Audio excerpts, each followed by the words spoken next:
Hi and welcome to The Winning Factor. I'm Alan Aitken, and on this show each week I take a look at some upcoming races in Hong Kong and we try to find an angle to the race that we might look back on later as having been a path to finding the winner.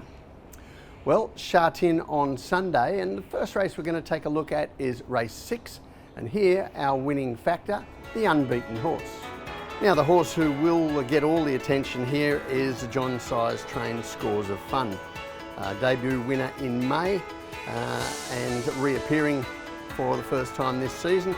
I think Stock Legend will have some admirers in this race at his first run for Francis Loy. And back up to the top of the field, Classic Posh, well, he's honest and he gets a big weight claim for apprentice Jerry Chow. But look, in all honesty, this race is going to be all about Scores of Fun. And we're going to take a look now and see why that is. And we have to go back to May this year. This is race 684 last season. And you see him here in the blue and white colours. He draws inside. He isn't the best out of the gates, but he quickly gets up into a trail behind the leaders. And take a look at the heat map. The fastest parts of the race were the first 800 metres, particularly the middle split. And Scores of Fun, he was up there on the pace, doing some work to get there. And you'll also see on the heat map, very slow the final 400 metres. He got very tired in the final stages, but he managed to cling on and win the race by a neck. Now, I guess to the eye that was nothing special. He certainly didn't beat anything of note, but the allure of the unbeaten horse is very strong. Now, soon after that run, Scores of Fun disappeared from the track work, and as there was no injury reported, I think we can assume that John Sai's put him aside to rest during the summer break and come back as a stronger 4-year-old this season, and that's where we see him on Sunday. He won't surprise anyone if he wins, but I guess from a betting point of view, what we have to ask ourselves is he a good bet? And when we look at this graphic I've got on the screen now about unbeaten horses over the last 5 years, the answer is probably a good yes. There are a lot of numbers here to consume. I'll leave that to you, but I want to highlight a couple of things. In the columns on the left are the horses who were unbeaten after one start and how they fared, and the expectations of them. On the right, when they were unbeaten after 2 starts. And the numbers I particularly want to point you to are the ones next to John Sai's name. You see his good record with these unbeaten horses. His wins exceed his expected wins, and that's always a good pointer as a bet. And the figures at the foot of the table, well, these are probably even more crucial. In a general sense, debutant winners from all stables exceed market expectations when they step out next time, and are also a good bet. Well, on the right of the table you see the records of horses who've already won their first 2 starts, fewer of them of course, and that will have some relevance later in the card for Winning Dreamer, the favourite in race 9. All in all, we can conclude that it isn't just a blue sky and imagination. There is a relevant positive expectation of these unbeaten horses, and when we go to the map for race 6 on Sunday, there's no reason to think that that part of it is going to be a problem for Scores of Fun. Certainly nothing to put you off taking what is going to be quite a short price. It looks a little bit of a messy race, to be honest, with no set leaders, but we did see Scores of Fun handy there to a solid pace in his debut, so he might sit just behind the lead, or if the pace is slower than average, which we anticipate, he may even go to the front and control the race himself.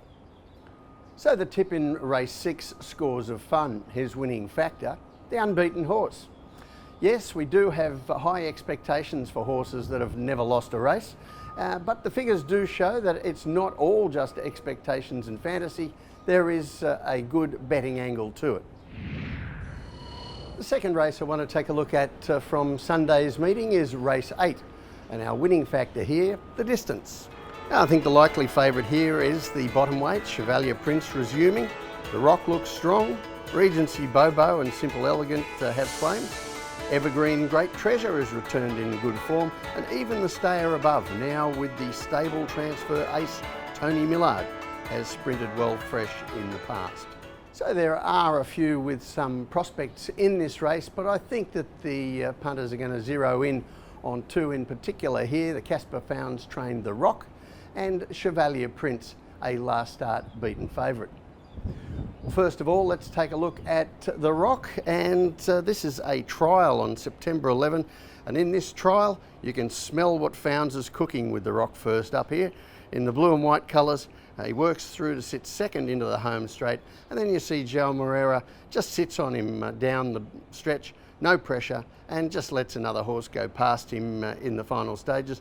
And running on behind him there in the red and yellow colours you see above, but under quite a bit of riding from Antoine the Hammer Hamlin. It was a trial that said the Rock is coming to the races in good shape, and the Found stable, of course, on fire at the moment, so he's going to have plenty of admirers. Meanwhile, let's take a look at Chevalier Prince's most recent start. Now we have to go back to last season for this race, 797, and he's here in the predominantly red colours, getting beaten as a warm favourite at 1600 metres after some excellent 1400 metre runs. And note the heat map here, there were no rests during this race. A very strong second section, and even the speed either side was pretty sound, so that this was a truly run race. Chevalier Prince got a good ride from Zach Purton, but So We Joy probably got an even better one from Moreira. Chevalier Prince gets put into the picture, beats the rest well, but So We Joy proves the stronger miler. Now that was in Class 4. Chevalier Prince moves up to Class 3 now with a big weight drop in the handicaps, but I think more importantly comes back to 1400 metres, a distance at which he had previously looked very strong. On the map, well, this does look a little bit tricky. We do have some committed leader types, Simple Elegant, Taking Aim, Regency Bobo if he jumps cleanly with them. And the Rock's tactics are still a bit fluid at this stage of his Hong Kong career, so he could be back or roll forward from a wider gate. It's not impossible we could get a decent tempo, but I'm leaning towards a slightly slower pace, and we'll be looking for Karis Teton to continue his brilliant form and find a spot wide with some cover on Chevalier Prince, so that those handicaps and the drop back in distance can do their magic. So the tip in race 8, Chevalier Prince. His winning factor, the distance. Yes, he certainly had every chance and no excuses as a beaten favourite last time in Class 4, but I do think that coming back to 1400 metres could be the vital clue for this horse.